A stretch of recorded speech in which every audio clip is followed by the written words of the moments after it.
years that I was afraid of the guy that killed my brother, even though he is in prison, but he will be released. Hi. Hi guys, welcome back. Thank you for watching. Again, we are so grateful that you guys are taking the time out of your busy days to watch these videos. It really means a lot to us. So thanks for being here with us.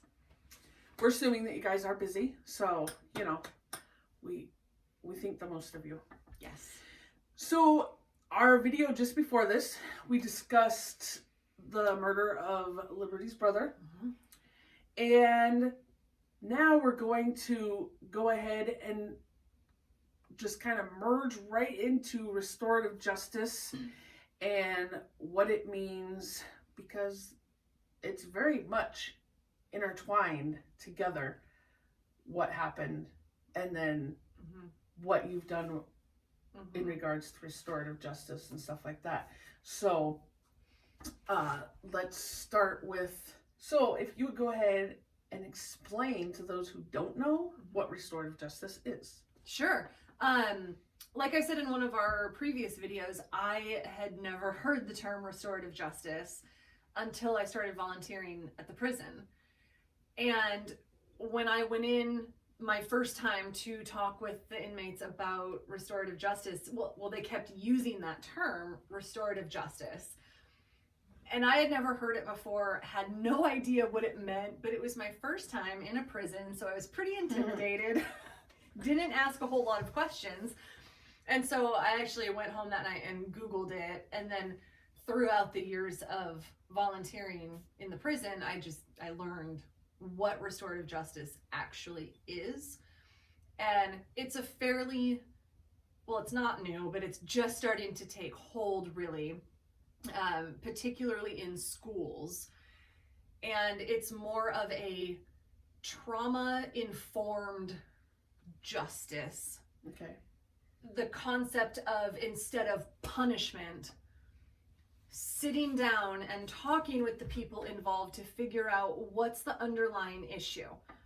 And it really ties in with ACEs, which for those of you who don't know is adverse childhood experiences. And thank you, because I was of course. Oh, okay. So I actually just last year took an ACEs training course, and I had heard about ACEs but knew basically nothing about it. So I took this course, and it does focus more on kids and schools, things like that, but it is starting to take hold within prisons. But what adverse childhood experiences is we all from day one have these traumas that happen in our life. How do you not? We're human, living with other humans. And so, some traumas are huge, some are small, but they all come together and kind of form who you are and how you behave. Right. And it's really fascinating. And, you can look at it online and figure out what all the ACEs are. Like there's this list of all these things.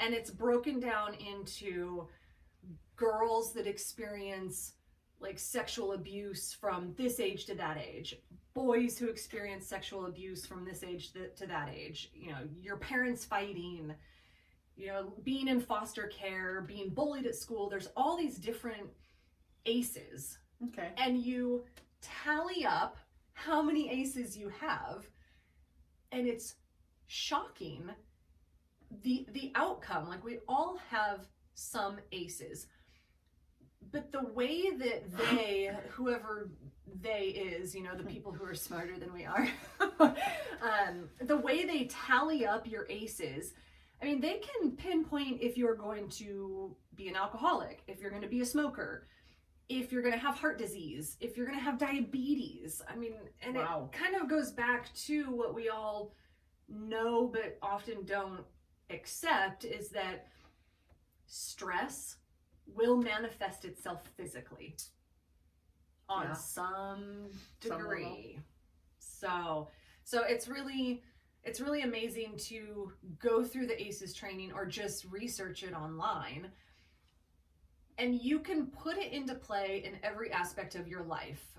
So the 4-year-old who's acting out in preschool, well, it's not just like they're not doing it intentionally. Right. Like they're 4. Do they really know what they're doing? But there's an underlying issue. Like maybe it's a unsettled home life. Maybe things are happening. And so instead of immediately punishing that person, you know, restorative justice is more about sitting down, having the conversation. Like, why is this happening? What's going on underneath and inside? It's really progressive, but it is starting to take hold. Wow. That reminds me of a story, a book I read called, I think it was called A Child Named It.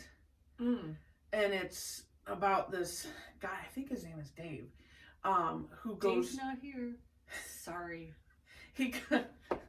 He goes through, like, his mom, something happens to his mom where the childhood and everything was cool, everything was great until, I don't know if she hit menopause or what it was, but something happened where all of a sudden he was singled out. He was made to sleep in the cold basement. He was hardly fed any food. He started stealing kids' lunches at school. He stunk because they wouldn't let him take a bath or do anything. Like, so all of a sudden you have this kid who's doing really, really good, and then boom, they're stealing stuff from school. And what's sad is that so many times, if you don't understand a little bit about that, you can start, even as a teacher, I would imagine, this kid stealing, and you need to go wash yourself, you know. Anyway, I don't want to get all sidetracked, but yeah, that's, I would imagine, a very important thing to have in schools, because sadly in this country and around the world, there's so many kids that get abused and just in so many ways. So plus, I mean, we have usually a lot of little traumas, like a dog dying.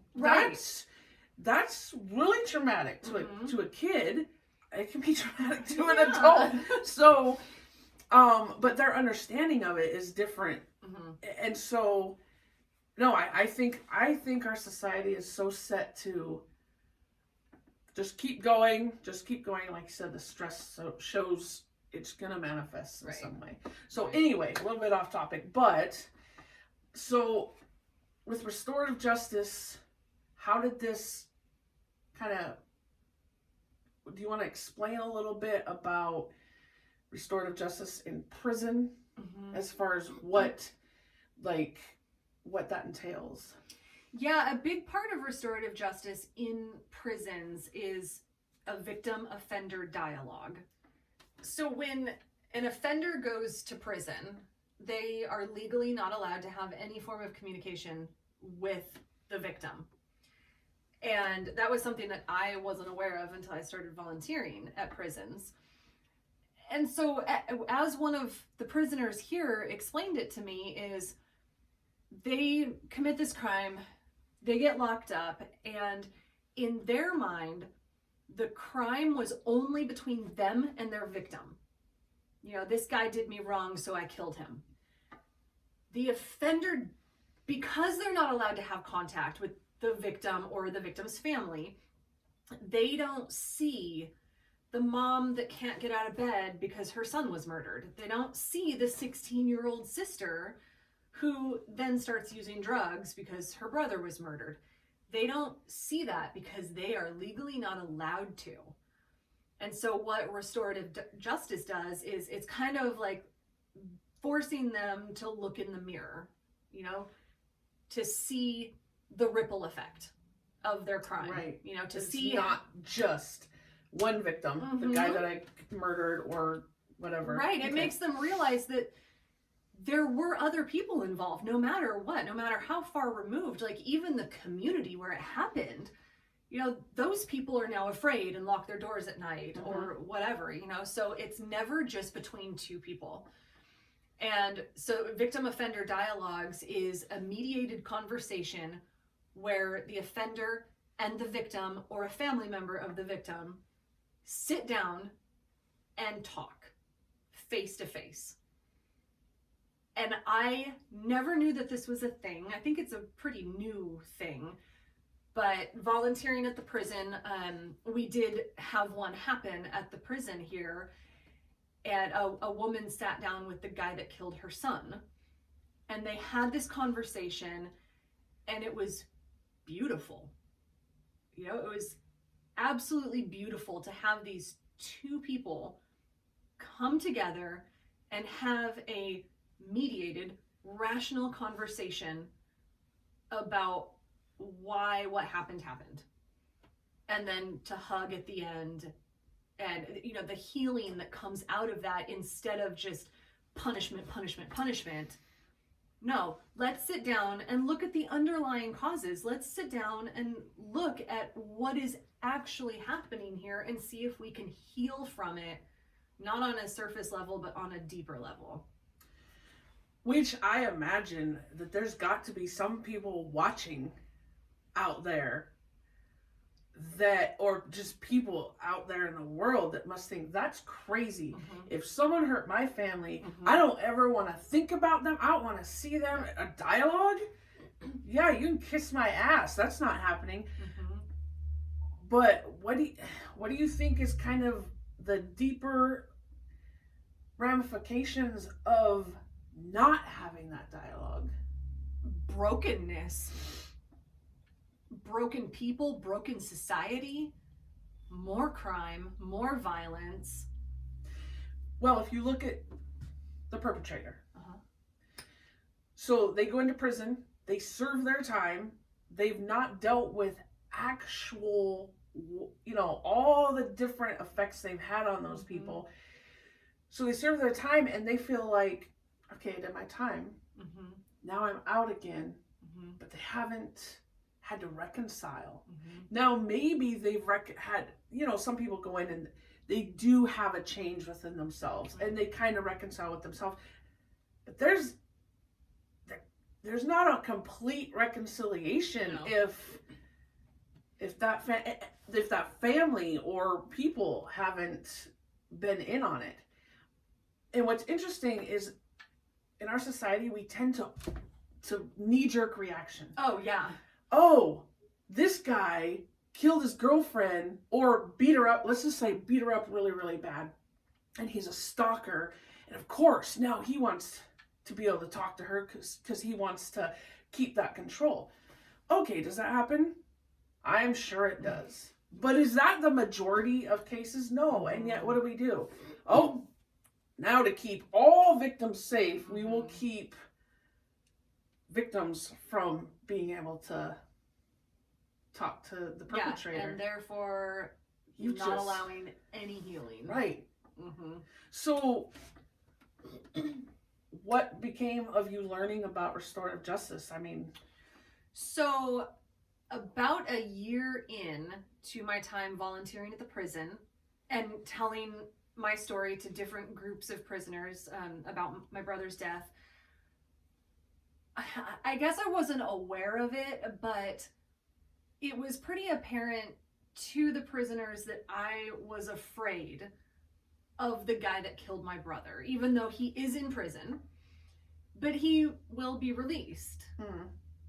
And without me being fully aware of it, I was afraid of him. I was afraid of the day that he gets released. It was kind of always looming in the back of my mind, like the slow countdown right, to when he gets released and comes back to my hometown and lives across the street from my parents and then butchers them in their sleep. You know, I mean, these are all the things that were going through my mind. And one of the guys out at the prison one day said, just super casually said, well, why don't you go see him? And it just kind of blew my mind. Like, I didn't even know that I could do that. Mm-hmm. Or that I could even petition to do that. Right. You know, I didn't realize that that was even a thing. I had not heard of victim offender dialogues at that point. And so the guys at the prison here said, maybe you should go see him. Why don't you go see him face to face and find out if he is this giant scary monster that you've made him out to be in your mind. And it took me about 2 years of mulling it over in my brain to realize that that is what I needed to do. I needed to go see him. Did you think you were crazy? Oh, Did you think they were crazy for bringing that up?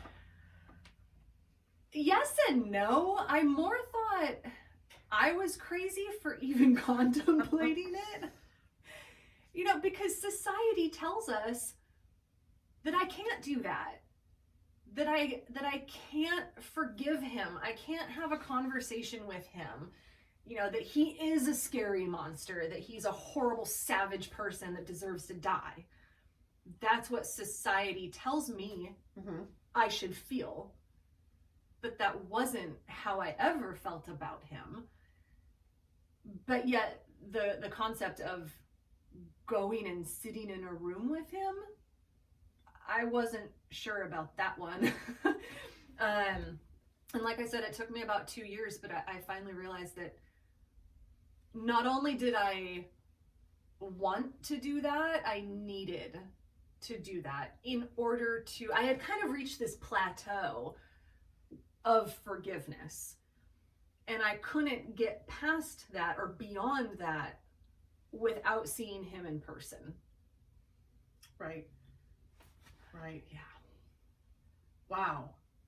That's just all those emotions. Because it's interesting because you talk about thinking about when he would get out and how that was a weight on your mind, and yet you weren't necessarily sitting there going, I'm so angry at this person. I can't, you know. So it just shows, so much is involved in anything that's, I mean, that's a huge trauma. And I think what we want to do is people just want to throw those people away and say, you're gone. That's your punishment. And so if you think about like a person who let's say that they beat someone so bad that they're paralyzed, or that they're paralyzed and they go to prison. That victim, though, is left with being paralyzed. I have thought, what if the perpetrator, now of course if it's some sociopath who gets off on killing people, this would be an awful idea. But most of us are smart enough, if we use our brains, which I swear society does not, likes to let other people think for them. But anyway, but otherwise, what if the perpetrator, hey, guess what? This person for life is going to be reliant on someone. And you are going to help that person. Yeah. Because through that comes, I mean, at first, you might have to have people around to make sure everything, but as that person then has to take care of, mow the lawn, you know, maybe the victim doesn't want that person, like, I'm paralyzed, so I don't want this person right in my space. Yeah. But if they have to mow their lawn, if they have to, every job they have has to help with the medical costs and everything for that person, rather than just they're pushed away. I know, because I've heard of, I just can't think of right off the top of my head, but I've heard of stories where stuff like that happens and the actual relationship that starts growing, the forgiveness that happens, the changing that happens for this person, that the perpetrator who would have just become this bitter, violent shell in prison and probably got out and re-offended. Yeah. Because prison is so not a place where you learn kindness and love and compassion. But the relationship, the healing, the spreading of that. Yeah. And it's forcing them to take responsibility. Full responsibility. For their actions, which we all know I mean, at least people who are around our age, like we all know that it's so vital to take responsibility for your actions, which I feel is a trait that is kind of gone out the window. I agree. With the younger crowd. But, taking responsibility. It's huge. Mm-hmm. What I think is also very interesting is that the guys at the prison were the ones who said, have you thought about doing this? Yeah. Because, and the fact that they're so about restorative justice, Mm-hmm. because restorative justice doesn't mean, oh, this makes it easier for me, the perpetrator. No. Right. They know they have to face the people that they've hurt. Right. And how hard is that? Like, when we've hurt someone, whether it's, breaking up with someone or whatever, facing that person, you feel like a pile of shit, right? Like, you can't help but feel guilty for hurting someone else, and then to be brave enough to face them and apologize. And take responsibility. That's huge. To me, that's bravery. Oh, no, I totally agree. Mm-hmm. And that's why when people want to clump all people in prison together, they're so wrong. Yeah. Because you got these guys who are just like, no, I want to take responsibility. I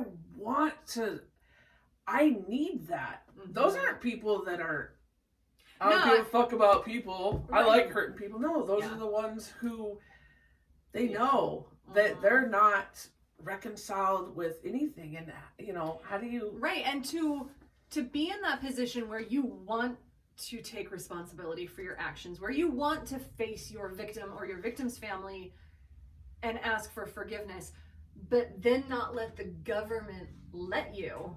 Right. I think that would be such a challenging feeling. Like, I want to grow. I want to be a better person, but I'm not allowed to. So what do you do?